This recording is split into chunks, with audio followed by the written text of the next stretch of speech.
ओम नमो भगवते वासुदेवाय। ओम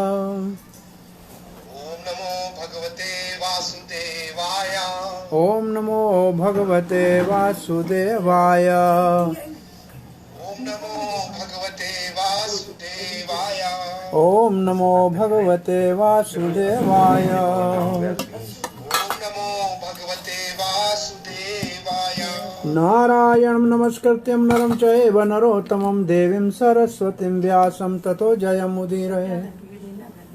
नष्टप्रायेषु भद्रेषु नित्यं भागवत सेवया भगवती उत्तम श्लोकिर्भक्तिर्भवती नैष्टकी। कृष्णाय वासुदेवाय देवकी नंदनाय च नंदगोपकुमाराय गोविंदाय नमो नमः। जय श्री कृष्ण चैतन्य प्रभु नित्यानंद श्री अद्वैत गदाधर शिवासदि गौर भक्त वृंदा। कृष्ण भगवान भी जगड़ बनाएगा नहीं बनाया हरे कृष्णा कृष्णा कृष्णा हरे हरे हरे राम राम राम हरे हरे। डियर प्रिय पंचशील भक्तवृंद, दामोदर देश भक्तवृंद, सनातन देश भक्तवृंद, फेसबुक के भाग्यशाली भक्तों, हम श्रीमद् भागवत के प्रार्थनाओं के अंतर्गत गोपियों का गीत जो उन्होंने वेणु गीत के रूप में गाया है, Your voice is cracking. आप तो नहीं, नेट नहीं है, चलता है तो देखिए, नहीं तो फिर इसको रेस्ट करना पड़ेगा। और मेरे पास साधन नहीं है, नेट चला गया है। ये मेरे फ़ोन का नेट है, चल गया तो देखेंगे। 15वां श्लोक पढ़ने जा रहे हैं। नद्यस्तदा तद उपधार्य मुकुंद गीतम आवर्त लक्षित। कृष्ण प्रभु जी। हाँ जी, बोलिए, आपका आवाज तो आ रहा है। हॉटस्पॉट देंगे। हरे कृष्णा, बोलिए। कृष्ण प्रभु जी। हाँ जी, बोलिए, You're not able to hear anything. आपका आवाज तो आ रहा है। हरे कृष्णा, Better है। आवाज आ रहा है कि नहीं आ रहा है? या प्रभु जी आप ये वीडियो ऑफ करके कर दें तो I think that should be better. हाँ, हरे कृष्णा, करो वीडियो। हाँ नहीं, आपका आवाज क्रैक कर रहा था बीच बीच में। अब ठीक आ है। रहा है, बीच में क्रैक कर रहा था। नद्यस्तदा तदोपधार्य मुकुंद हरे गीतम कृष्णा। आवर्त लक्षित मनोभाव भग्न वेगा। नहीं, अभी भी वो वॉइस जो है वो लहरा रही है। आलिंगन स्तः गीतम ओरमी भुजय मुरारे गृणन्ति पाद युगलम कमलोपहारा। अब नदियों का गोपियां वर्णन कर रहे हैं। नदियस्तदा तदुपधार्य मुकुंद गीतम। मुकुंद जब गीत गाते हैं, वेणु गीत गाते हैं, तो नदियां भी, जमुना नदी है, मानसी गंगा है, पावन सरोवर है, जो भी सुंदर स्थान है जल के, वो आवृत लक्षित मनोभाव भग्न वेगा, उनके चलना बंद हो जाता है। वो समुद्र की तरफ नदी जाती है, वो रास्ते में रुक जाती है। आलिंगन स्थगीत उर्मी भुजई मुरारी। मुरारी के चरणों को अपने छोली रूप भुजाओं से आलिंगन करती हैं। गृणंती पाद युगलम, भगवान के चरण कमलों को पकड़ लेती हैं प्रेम पूर्वक। और फिर कमल उपहार, और कमल जो उनमें खिले हुए हैं वो भगवान को उपहार के रूप में देती हैं।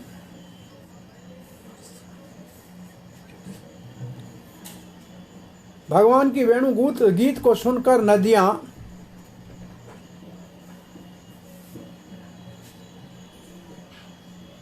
उनके मन में भगवान के प्रेम का उदय होता है और उनका बहना जो प्रवाह है वो रुक जाता है और एक जगह वो भंवर बन जाता है और उनकी छोलियों के भुजाओं के द्वारा नदियां मुरारी के चरण कमलों का आलिंगन करती हैं और अपने अंदर खिले हुए कमलों को फूलों को उनके चरणों में अर्पण करती हैं। मानसी, गंगा, यमुना जैसी नदियां भगवान के वेणु गीत का गान सुनकर मधुर्य प्रेम से विवल हो जाती हैं। नवयुवक भगवान श्री कृष्ण को आलिंगन करने के लिए गोपियां कहती हैं, ये देखो तो किस प्रकार के जीव है, जल है, परंतु उनके हृदय में भी कृष्ण के लिए माधुर्य भाव उत्पन्न हो रहा है। तो फिर हम गोपियां अगर कृष्ण से प्रेम करती हैं तो हमारी निंदा क्यों की जाती है? विश्वनाथ चक्रवर्ती ठाकुर लिखते हैं, ऐसा नहीं है वेणु गीत केवल गोपियों को आकर्षित करता है। ये श्लोक उत्तर दे रहा है कि नदियां बहाव को रोक के और भंवर बन जाती हैं। इसका मतलब उनके धारा रुक जाती है। किस कारण से? प्रेम के कारण। उनके हृदय में कृष्ण के माधुर्य प्रेम का उदय होता है। वो समुद्र की तरफ जाना ही बंद कर देती हैं। समुद्र क्या लगता है नदियों के? समुद्र नदियों का पति है।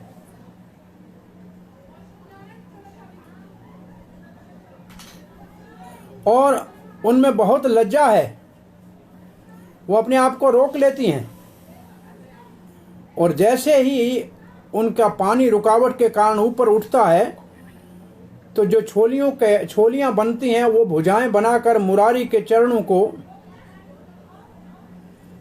आलिंगन करती हैं। जो नदी के किनारे पे भगवान जो है जमुना पुलीन पे खड़े हैं, मानसी गंगा के तट पे खड़े हैं, साधा कुंड पे खड़े हैं, तो वहां जल आकर उनको आलिंगन करता है और कमल को लेके उनके चरणों में अर्पित करता है। कमल का एक और अर्थ है जल। तो इसका फिर अर्थ ये होगा भगवान को चरणों में जल अर्पण करती हैं। जैसे भगवान के चरण धोने के लिए पाद्य, जैसे कोई मेहमान आता है उसके चरण धोते हैं, ये भगवान को जल अर्पण करते हैं चरण धोने के लिए। और कमला का अर्थ धन भी है, लक्ष्मी है। कहते हैं तो धन तो इनका पति तो है समुद्र, जिसके अंदर मुद्राएं ही मुद्राएं हैं, धन ही धन है। परंतु समुद्र इनको रोकता नहीं है, इनको टोकता नहीं है कि क्यों आप मेरे पास नहीं आती हैं, क्यों आप कृष्ण से प्रेम करती हैं। परंतु हमारे पति तो हमको रोकते हैं। नदियों के पति समुद्र उनको नहीं रोकते हैं।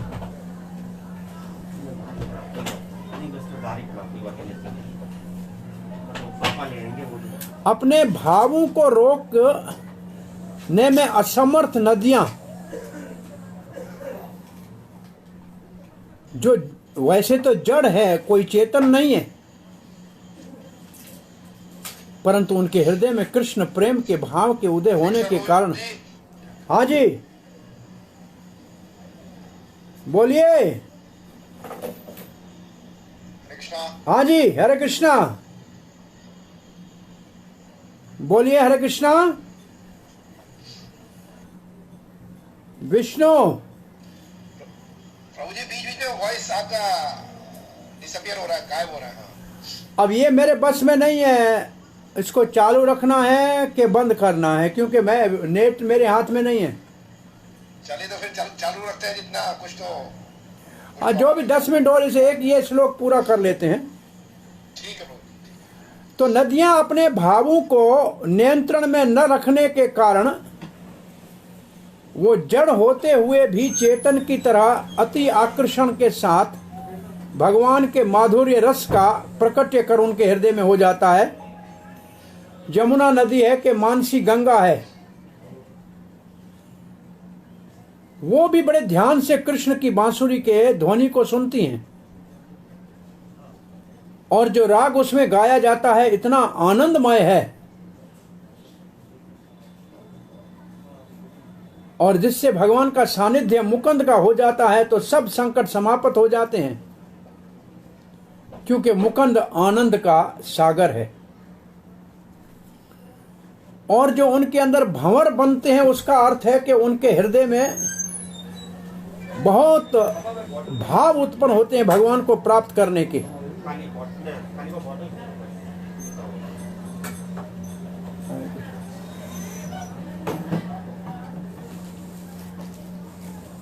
और वो अपने अंदर खिले हुए कमल, अपने जो छोलियां हैं उनके भुजाएं बनाकर भगवान के चरणों में अर्पण करती हैं। भगवान मुरारी के चरण कमलों को पकड़ लेती हैं,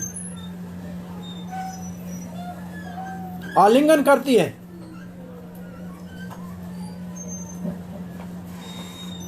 हरे कृष्ण बेटा। तो श्री जीव गोस्वामी लिखते हैं, पहले क्या होता है, पहले अपनी धारा से कमल को तोड़ लेती हैं, फिर भगवान के चरणों में अर्पण करती हैं, फिर भगवान का चरण पकड़ लेती हैं। इसका मतलब उन भगवान के चरणों के चारों ओर जल को घेरा बना लेती हैं।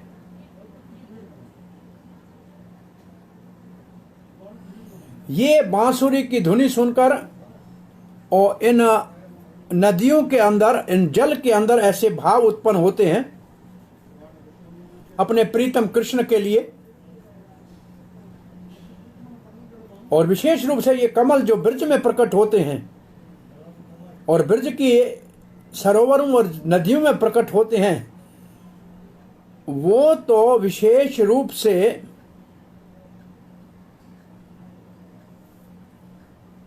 भगवान को बहुत प्रिय है। नदियों को तो समुद्र की ओर जाना चाहिए, जो उनका पति है उनको अर्पण करना चाहिए, परंतु वो कृष्ण को अर्पण करती हैं।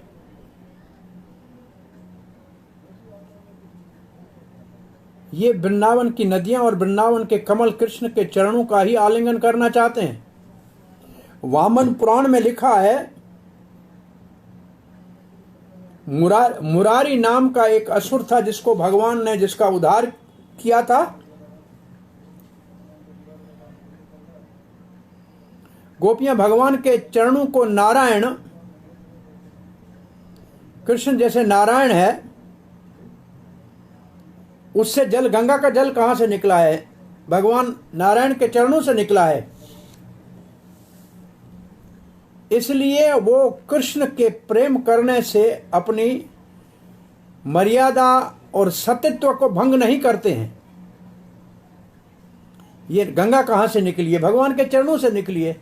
तो ये सारी नदियां भगवान के चरणों से को ही प्रेम कर रही हैं, इसलिए समुद्र उनको कुछ नहीं कहता है, पति होते हुए भी।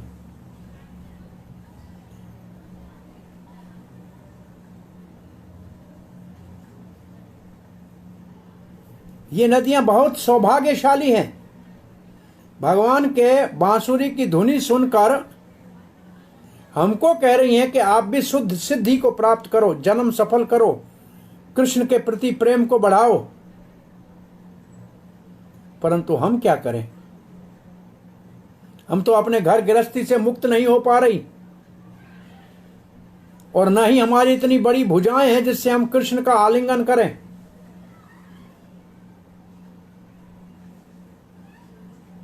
सत्य तो ये है, कृष्ण जैसा चंद्र, कृष्ण चंद्र जब बांसुरी में सुंदर राग आलापते हैं,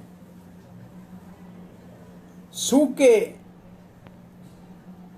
वृक्षों के शाखाएं और पत्तियां एकदम हरी होने लगती हैं, पत्थर पिघलने लगता है, नदियां बहने बंद कर देती हैं, सब प्रकृति के विपरीत होने लगता है, पानी रुक जाता है, नदियां अपने किनारों के ऊपर उछलने लगती हैं और उन न उछाल से कमलों को पकड़ के भगवान के चरणों में अर्पण करती हैं। उस गोपियां समझती हैं कि ये नदियां भी भगवान की प्रेमी हैं और चेतन है। और वास्तव में चेतन क्यों नहीं है? यमुना कालिंदी के रूप में तो साक्षात भगवान श्री कृष्ण की चतुर्थ पटरानी है। अब चेतन जीवों की क्या बात करें जिनको चेतना है। अचेतन जीव, नदियों की बात तो देखो, गाय है, पक्षी है, वो तो फिर भी चेतन है। ये तो जड़ है नदियां, यमुना है, मानसी गंगा है, वो भी भगवान की बांसुरी को सुनने का आनंद लेते हैं और उसी समय उनका बहना बंद हो जाता है। और नदियों के अंदर जैसे किसी बहती हुई नदी में रुकावट डालेंगे तो अंदर भंवर बन जाता है, पानी उछल के घूमने लगता है। ये उनके हृदय में कृष्ण प्रेम के लहरें उठने लगती हैं। मूरा एक बहुत बड़ा शक्तिशाली असुर था।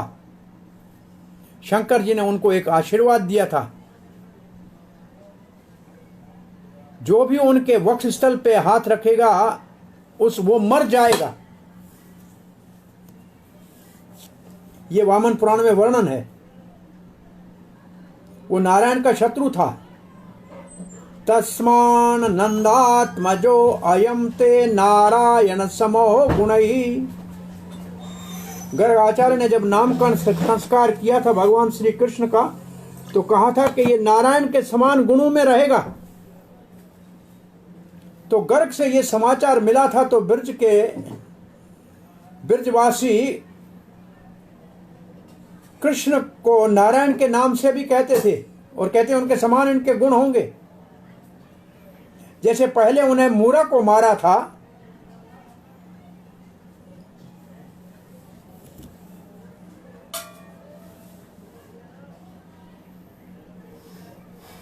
भगवान के चरण कमलों को नदियां पकड़ के बड़े पीड़ा के साथ प्रार्थना करती हैं, कमलों को चरणों में अर्पण करती हैं। ये उपहार दे के कहती हैं हमारी रक्षा करो मूरा से। और परंतु हम ऐसा नहीं कर पाती हैं, ये गोपियां कह रही हैं।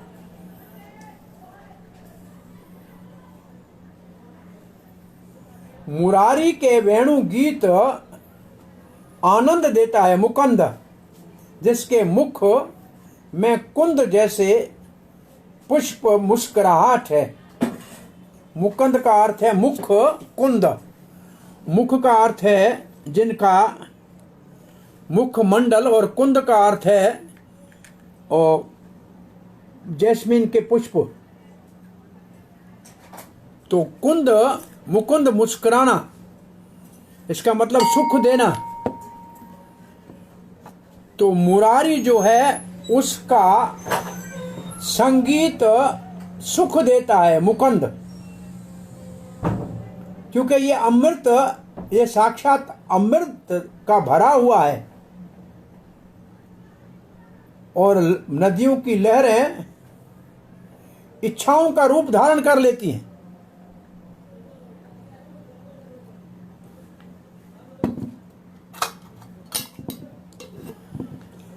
अथवा मुकुंद गीतम आवृत, गीत मावृत।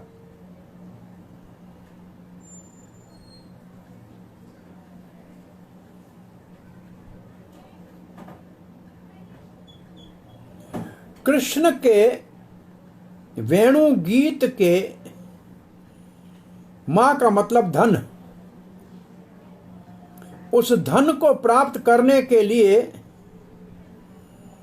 नदियों के हृदय में इच्छा उत्पन्न होती है उनके चरणों को प्राप्त करने की। इसलिए वो आगे न बढ़ के पीछे घूम के आके कृष्ण के चरणों का आलिंगन करती हैं।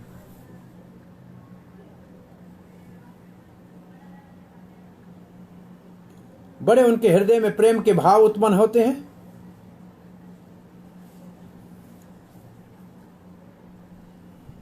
और कृष्ण को जब ऐसे नदियां आलिंगन करती हैं अपनी लहरों से, तो कृष्ण स्तब्ध होकर उसका आनंद लेते हैं।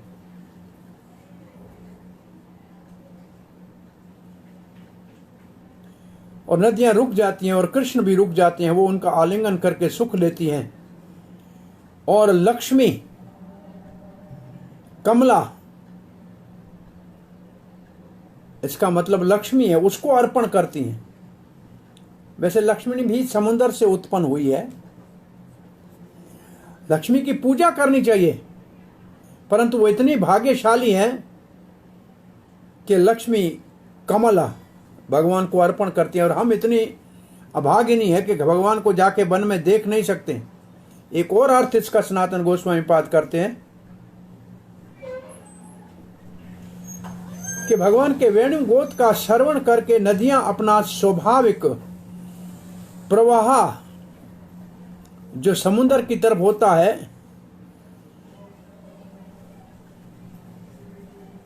उसको त्याग देती हैं और वो ऐसा रूप धारण कर लेती हैं जैसे लगता है कि उन्होंने बहुत सुंदर आभूषण धारण कर लिए लेते हैं। जैसे गले में कंठमाला पहनी हुई है, बड़ा हार, नवलखा हार पहना है। उपहार का अर्थ यह है कि नदियों ने अपना चलना बदल दिया है और हार बन गई है, कंठहार। किसका? कमला, जो ब्रज की नारियों है उनका कंठहार बन गई है। और वो भगवान मुरारी के चरणों को भी एक जगह अपने आलिंगन में लेकर रोक लेती हैं। उनकी तो अनंत भुजाएं हैं, उनकी छोलियों के रूप में, लहरों के रूप में। ये बड़ी भाग्यशाली है, हम नहीं, गोपियां कह रही हैं। क्योंकि वेणु गीत को सुनकर ये सुख हमको नहीं मिल रहा है। उन्होंने अपना मर्यादा छोड़ के बहना बंद कर दिया, लेकिन हम अपने घर गृहस्थी के कार्य को छोड़ नहीं सकते। अपने पत्नियों की सेवा नहीं छोड़ सकती। और हम सबके सामने आभूषण भी नहीं पहन सकती हैं कृष्ण को प्रसन्न करने के लिए। और भगवान के चरणों को हम अपने हाथों से पकड़ के उनको आलिंगन करके और उनको एक जगह रोक सकें, ये भी हम नहीं कर सकती हैं। लेकिन नदियां ये सब कर रही हैं। क्या सौभाग्य है इन नदियों का। वैसे भी कहते हैं वृंदावन में जमुना जी ब्रज का कंठहार बनी हुई है, तीनों ओर से ब्रज को घेर के रखा है। ये श्लोक पढ़ के आज रखते हैं, कल कृष्ण कृपा करेगा नेट आ जाएगा। पता नहीं आजकल वो भीड़ ज्यादा है इसलिए नेट की समस्या है। दृष्ट्वा तपे व्रजे पशुन सह राम गोपै संचारयन्तम अनुवेणुम उदीर्यन्तम प्रेम प्रवृद्ध उदितः कुसुमावलिभिः सखयो व्यधात स्ववपुषा अम्बोद आतपत्रम। आतपत्रम तो कहते हैं छाता को। स्ववपु अम्बुधा, अम्बुद कहते हैं बादलों को। तो इस श्लोक का भाव ये है, बलराम के संग में और ग्वाल बालों के से घिरे हुए श्री कृष्ण निरंतर जब वेणु वादन करते हैं तो झुंड के झुंड पशुओं के जो ब्रज में रहते हैं,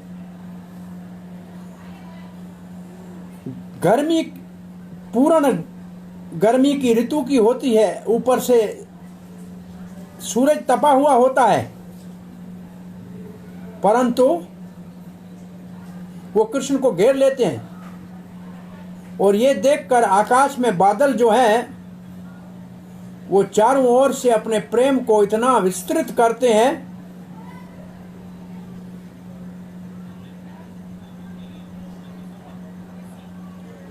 और उनके अंदर से जैसे पुष्प वर्षा हो भारी होने लगती है, अपने मित्र कृष्ण के लिए वो सब एक प्रकार से छाता बन जाते हैं, बादल।